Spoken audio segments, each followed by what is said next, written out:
بسم الله الرحمن الرحيم. الحمد لله رب العالمين، والصلاة والسلام على رسول الله محمد وعلى آله وصحبه أجمعين. كنا قد بدأنا في دروس ميراث الجد. تكلمنا في مقطع سابق عن ميراث الجد إذا لم يكن في الفريضة إخوة أشقاء أو لأب. نوضح نقطة. انطلاقنا دائما من الميت،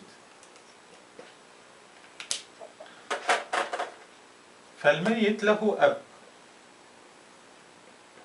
وهذا الأب له أب. إذن هذا هو الجد الصحيح الذي نتكلم عليه.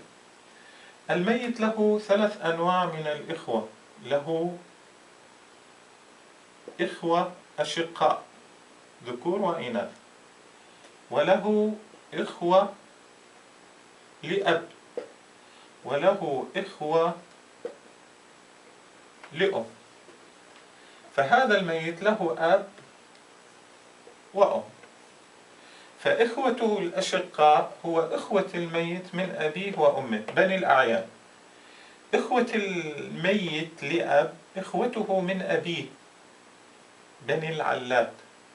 إخوة الميت لأم هو إخوة الميت من أمه دون أبيه بني الأخيار.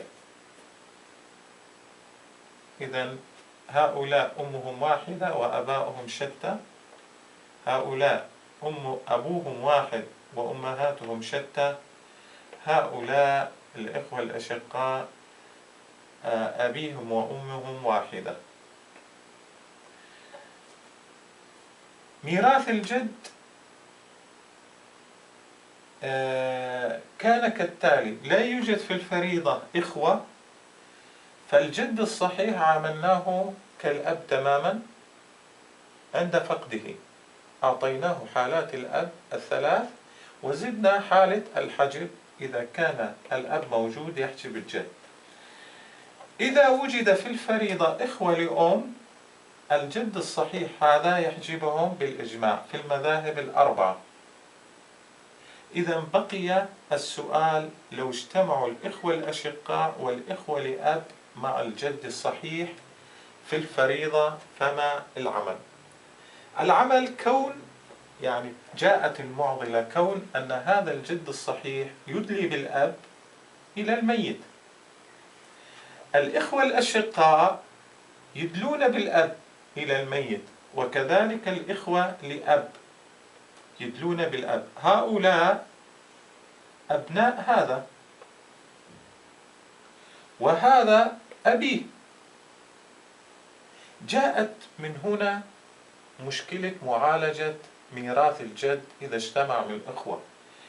قالوا أبناء أبي الميت من القوة كأبي الميت، فلماذا أبي الميت يحجبه ولماذا لا يرثون مع الجد؟ المسألة في الحقيقة أخذت مساحة من النقاش واسعة بين الصحابة.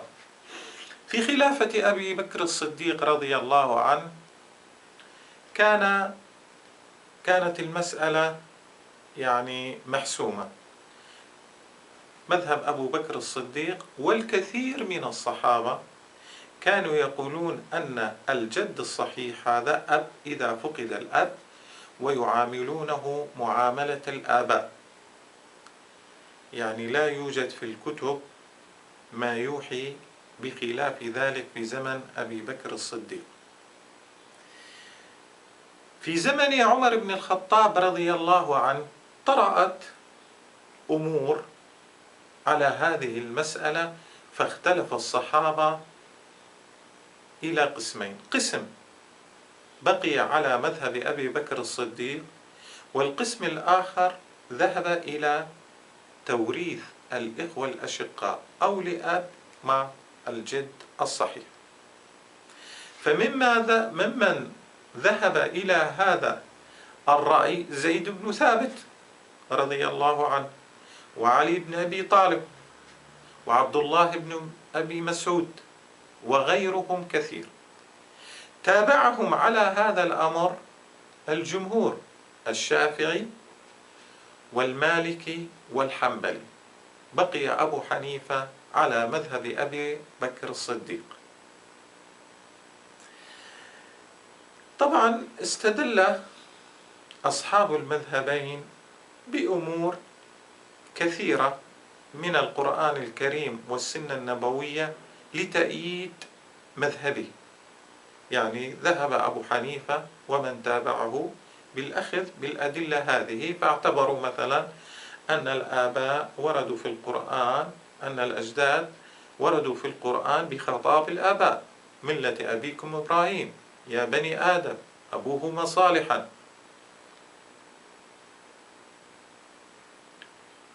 وهكذا أوردوا بعض الأحاديث عن الرسول صلى الله عليه وسلم يعني توحي أن الجد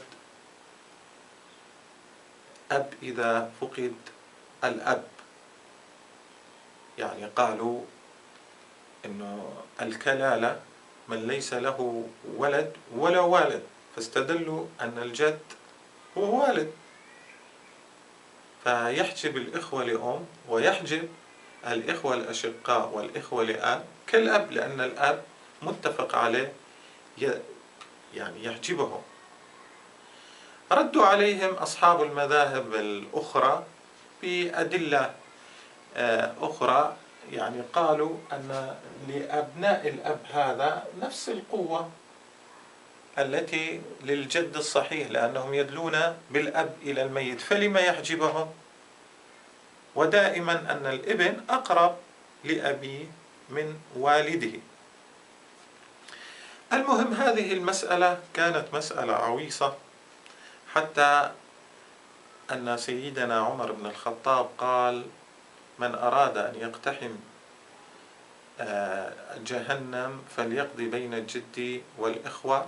وهناك قول مشابه لسيدنا علي بن أبي طالب: من أراد أن يقتحم جراثيم جهنم فليقضي بين الجد والإخوة. وقول عمر: أجرأكم على النار أجرأكم على القسمة بين الجد والإخوة. ابن مسعود رضي الله عنه قال: سلونا عن عضلكم، أي المسائل الصعبة، ودعونا من الجد، من ميراث الجد والإخوة، لا حياه الله ولا بياه. دليل أن المسألة كانت مصدر خوف للصحابة، حتى أن سيدنا عمر عندما طعنه المجوسي قال وهو على فراش الموت: أشهدكم على ثلاث: أني لم أقل في الكلالة قولا، ولا في الجد، ولا في باب من أبواب الربا، أو وددت لو أن رسول الله صلى الله عليه وسلم أفتى في هذه الأمور، في الكلالة وفي الجد وفي باب من أبواب الربا. إلا أن الأمر يعني استقر في زمننا بعد 1400 سنة وسنين عديدة، استقر الأمر على أن الجد والإخوة الأشقاء يرثوا إذا اجتمعوا. طبعا هناك من بقي على قول أبي بكر الصديق ومذهب الحنفية أن الجد أب ويحجب الأخوة الأشقاء، لكن في أغلب قوانين الأحوال الشخصية العربية أخذت بمبدأ الجمهور. إذن المراد بالإخوة الأشقاء والإخوة لأب هو المراد فيهم أنهم هم الذين يرثون مع الأب. استقر الأمر على 3 مذاهب في هذا الشأن، يعني اختلف أصحاب المذهب الثاني الذين يورثون الإخوة الأشقاء أو لأب مع الجد، اختلفوا في طريقة توريثها على 3 مذاهب. المذهب الأول لعلي بن أبي طالب، مذهب سيدنا علي بن أبي طالب، المذهب الثاني مذهب ابن مسعود رضي الله عنه. المذهب الثالث هو مذهب زيد ابن ثابت وهو الأشهر. إذن هؤلاء الثلاثة كان لكل واحد منهما طريقة في توريث الإخوة الأشقاء أو لأب إذا اجتمعوا مع الجد الصحيح. في المقاطع التالية سنشرح هذه المذاهب الثلاث، ونبدأ بمذهب سيدنا علي بن أبي طالب رضي الله عنه، نفصله ونضرب الأمثلة عليه، ونعمل هذا الأمر مع مذهب ابن مسعود ومذهب زيد ابن ثابت رضي الله عنه. والحمد لله رب العالمين.